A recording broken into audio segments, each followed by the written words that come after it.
barbershop conversation, guys. Feel free, hit the subscribe button. Join the Patreon. Click the link in the description box. I just dropped the video explaining how you can get up to 4 units anywhere in America for less than 4% down. So feel free to watch that video. It'll definitely put you in the right direction. Moving forward, I'm gonna tell you another part of the conversation I had with Deontay Wilder when we went to dinner that Monday after the fight at Sam Watson's great restaurant, great establishment. If you're in LA, you got to go visit Sam Watson's restaurant. It's amazing. 8400 Wilshire Boulevard, I think it is 8400 Wilshire Boulevard. Anyways, we're hanging out. I mean, we had a lot of subjects to talk about because it was real casual. About 3 or 4 hours we spoke, and I told Deontay, and his best friend Chris was there. You guys know him as Deontay's bodyguard, but they're real tight, real close friends. And is it about to rain in LA? Oh snap! No! Oh man, New Year's Eve in the rain? Damn. Anyways, man, that's really, I really got to be careful out here. Don't drink and drive. You guys know how I feel about that. Oh man. So anyways, enough about that. Y'all want to hear about what I want to talk about. I told Deontay, I said, Deontay, let me explain, not let me explain something to you, but that's my preface. Tyson Fury knows he got knocked out. He may not want to fight you again, you know, because throughout dinner, Deontay Wilder has like flashbacks, and he was getting like, you know how you get spontaneous anger, like I'm gonna get that motherfucker next time. God, I let him get away. You know, like he would have like flashbacks throughout the 4 hours we were there, 3 or 4 hours. He would just have flashbacks, you know, because I guess something would trigger it, because it's 4 conversations going on at one time. Maybe I'm talking to Chris, maybe Brandon is talking to his fiance, maybe Sam is talking to Deontay, and so it's just all these conversations going on at the same time, you know. And he did this maybe 5 to 10 times throughout the evening, right? And he's like, oh, I'm gonna get that mother. I can't believe I let him get it. He was right there. It was so easy.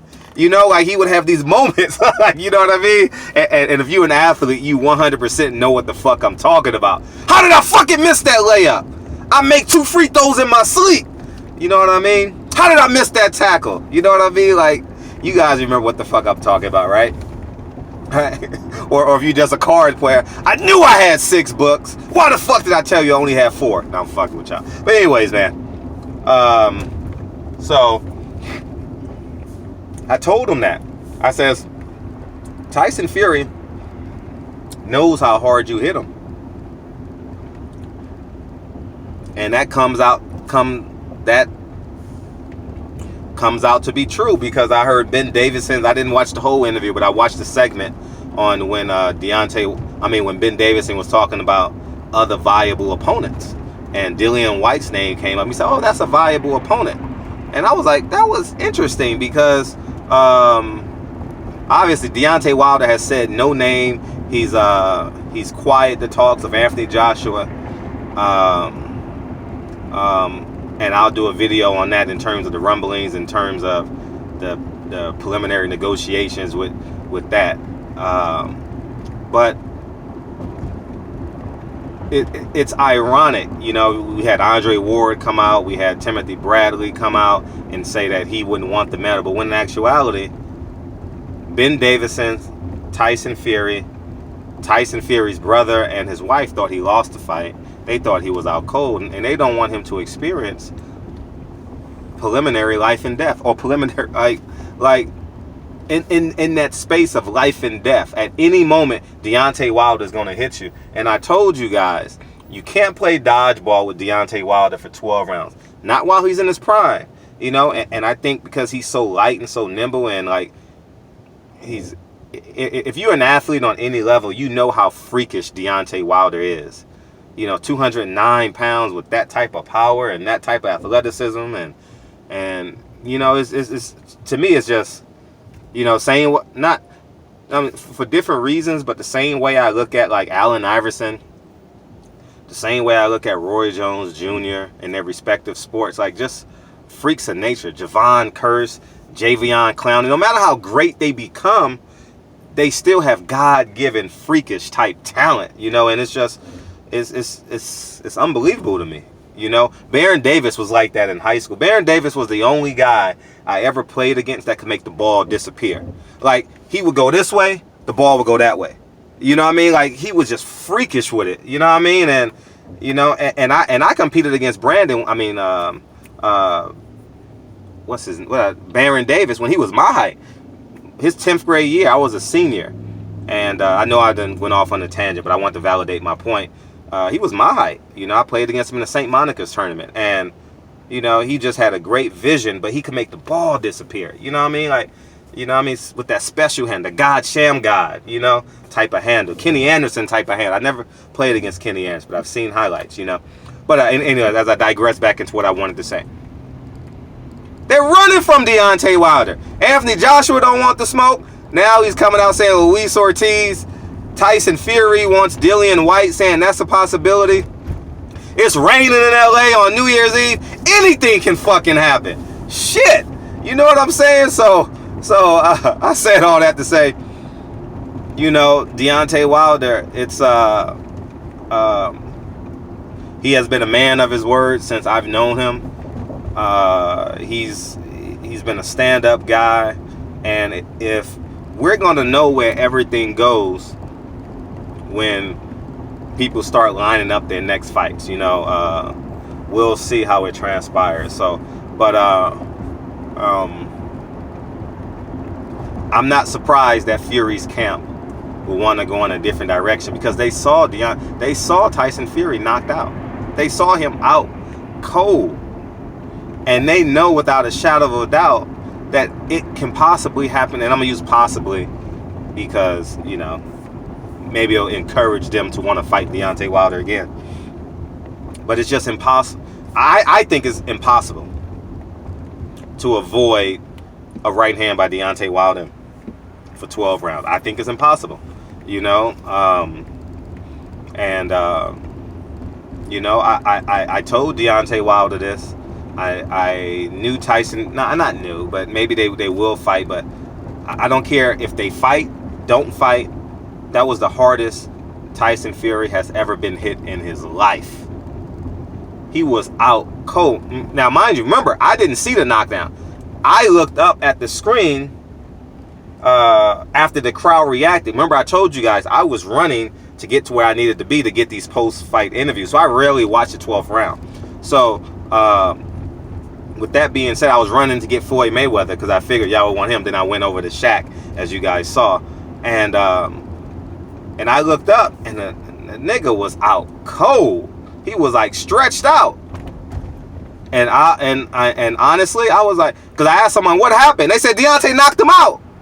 And I don't know who I was talking to because I was running. And I looked up at the screen at the Staples Center, and the nigga was knocked out. Couldn't believe it. So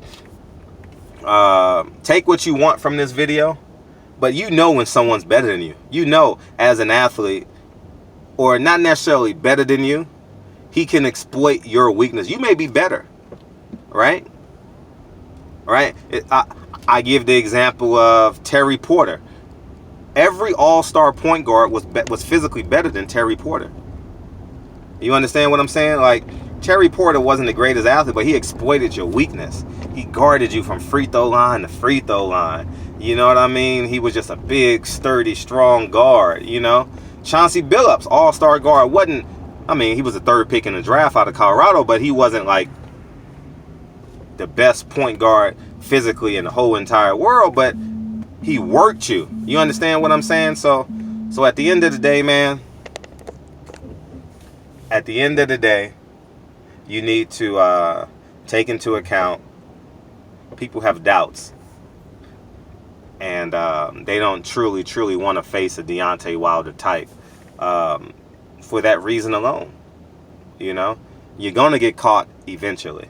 And that's why I want him to fight Anthony Joshua. And man, I want him, man, I really want him to fight. The business move is to the business move is to go straight to the immediate rematch because it's a movie now, right? Godfather 1, Godfather 2, Wilder Fury 1, Wilder Fury 2. It's Godfather 3 too. And so with that being said, it's organic. It's a movie. The plot is laid. The characters are developed. You know what I mean? Who's the evil man? Who's the good one? Who knows? You know, but it's just interesting to see this transpire and listen to these people's words and how they talk.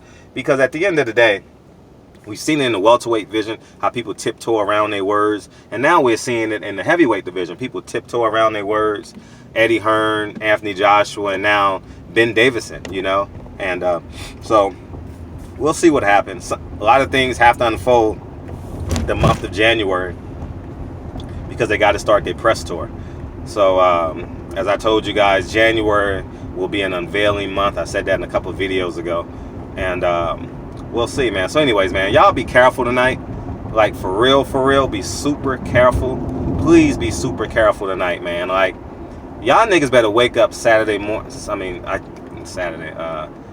New Year's Day, ready to go to Big Mama's house and go play spades and talk shit and watch some college football.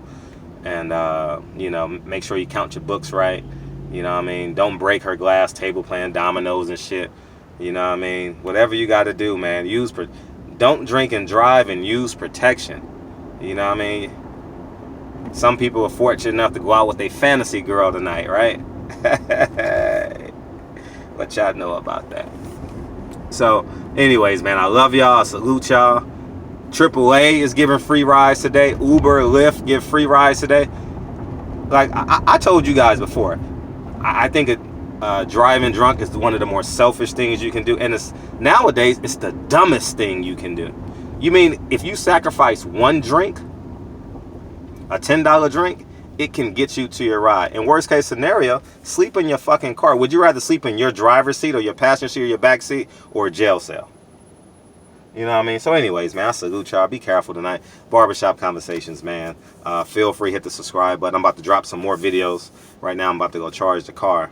And I got 62 miles left. So anyways, man, I salute y'all. Have a great New Year's Eve. And enjoy family tomorrow, friends tomorrow, college football, whatever you do tomorrow, enjoy it. It's the Rose Bowl tomorrow, the granddaddy of them all. Ohio State and Washington. That should be a fun game. So anyway, Barbershop Conversations. Feel free to hit the subscribe button. Talk to you guys soon. Peace.